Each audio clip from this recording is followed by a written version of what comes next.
put it up at the top, where it says my topic. Usually students choose their own structure, but I've chosen your structure for today. So we're going to skip that one for now and go down to where it says my kernel essay.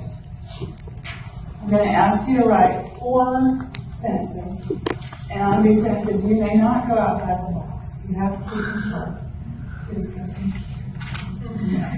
going to have to be boiled, and I'm going to even tell you the beginnings of the sentences before we get started. Quick pass. As teachers, there are 4 things that are the main problems that kids have whenever they're writing. Not counting conventions. 4 main problems in composing a piece of writing. 4 things they do that cause them to fail. Throughout the history of our testing programs in our state, it's the same 4. I'll tell you what they are. You tell me if they're not. Let me know. If you've ever read Better Writing, you've seen these. 1, writing without a plan. They read the prompt and take the lines and think as they write and hope that by the time they run out of space or time, they've said something good. A lot of those kids have high self-esteem and pretty much get through on their terms. Or they don't have to. Secondly, repeating themselves. Making a point and just saying that same point over and over, which what I suspect was one of Miriam's problems. Having a friend is so important. It's monumentally important. It's very important. She repeated herself. And that did cause a bump at the lower. Kids can do that for pages where they don't do anything but repeat the same thing. Football is my favorite subject. That's why it's the best sport. In other words, I like it so much. Furthermore, it is my favorite. In conclusion, football is the best. So they just say the same. They can go for pages. We've seen kids fail because of that. Third problem, keeping it so vague that you don't see any specifics.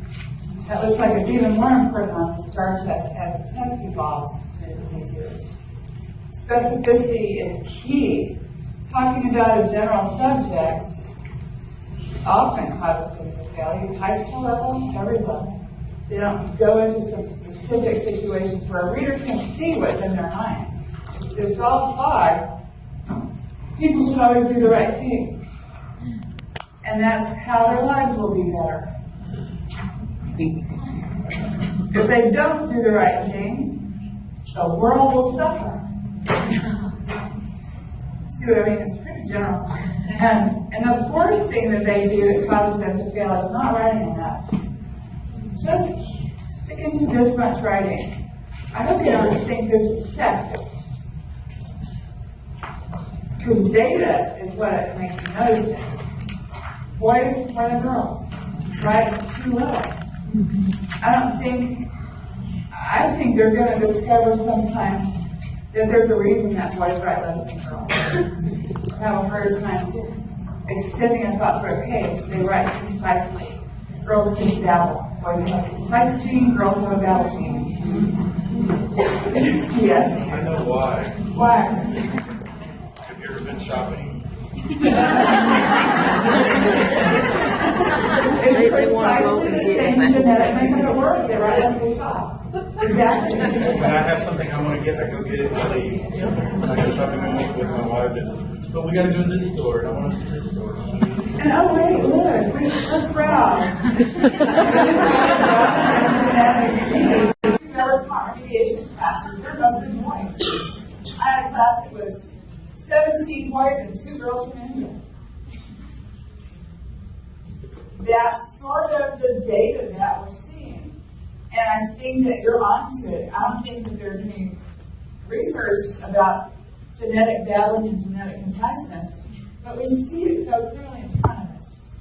That how we get, and think about this, boys make their point and say, done.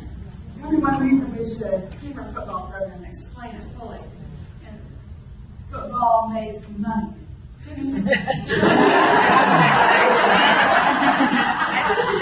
So if I ask you to explain that, I've had this conversation conversation with multiple boys over the years, they look at me like, pain. So I'm going to confusing parts of that, and I'll be happy to write where to clear it up. Everybody already agrees with it. Why would I say more? It's kind of nice to not keep talking when you're done. They're right. They're right. We love conciseness in the world. We love babbling in the world. We hate conciseness in the world. We hate babbling. It depends on what situation we're in. They're both good, they're both bad. There's the occasion as a writing test. Babbling is more rewarded, where conciseness is punished. Right? So, if we know that ahead of time, how do we get, especially our kids who don't want to go on, to elaborate, to explain themselves?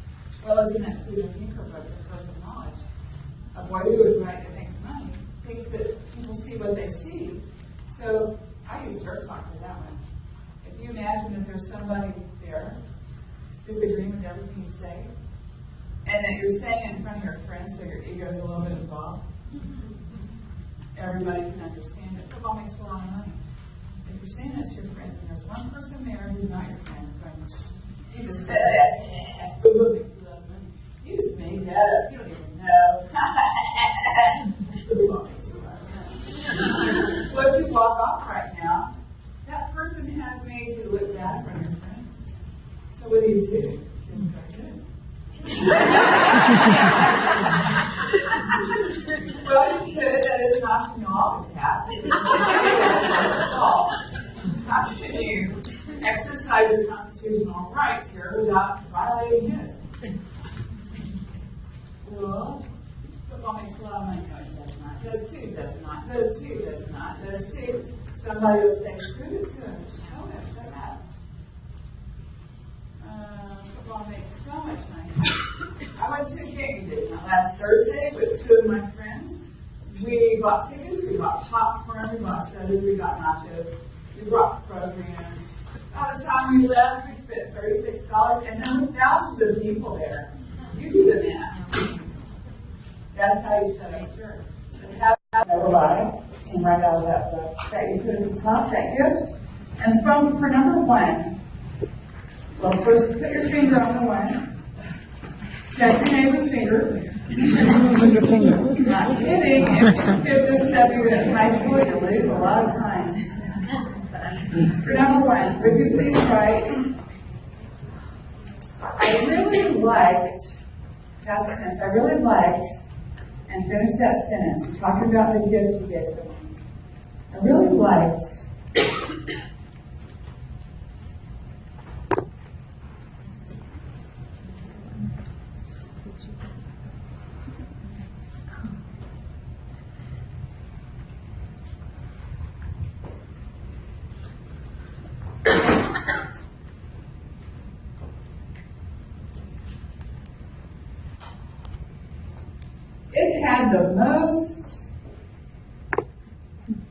it had the most, right there, finish that sentence.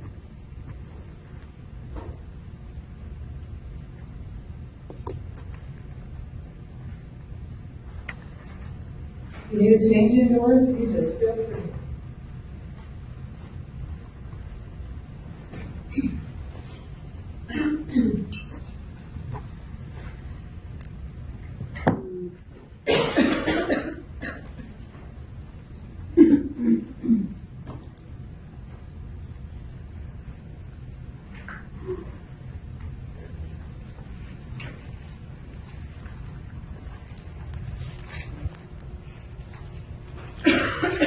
Number three, it also had,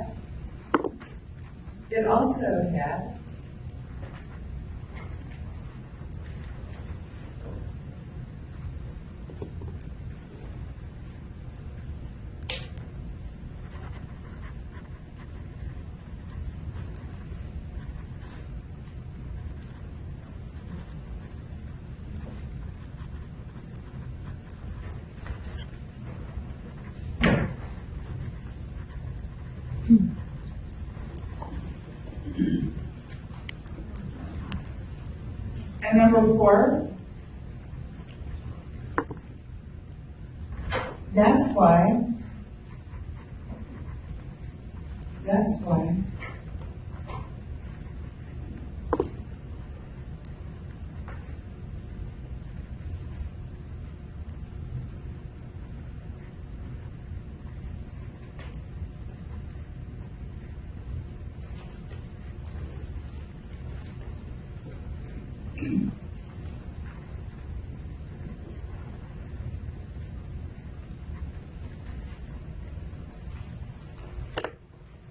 And that's a kernel essay,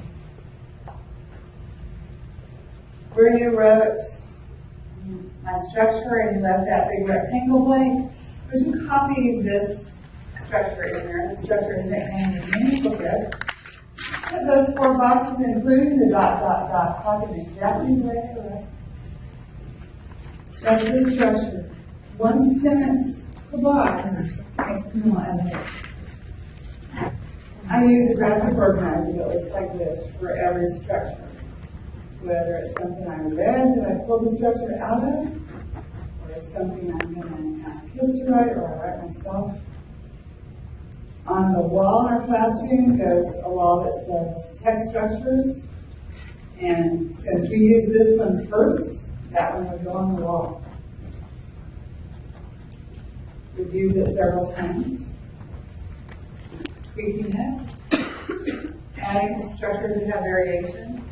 For everything we write, we're going to put the structure on the wall, and the kids are going to develop a bank of structures that they know how to use. Before long, they're going to be inventing their own structures. And if you start with capitals and end with periods, you've got 4 sentences right now.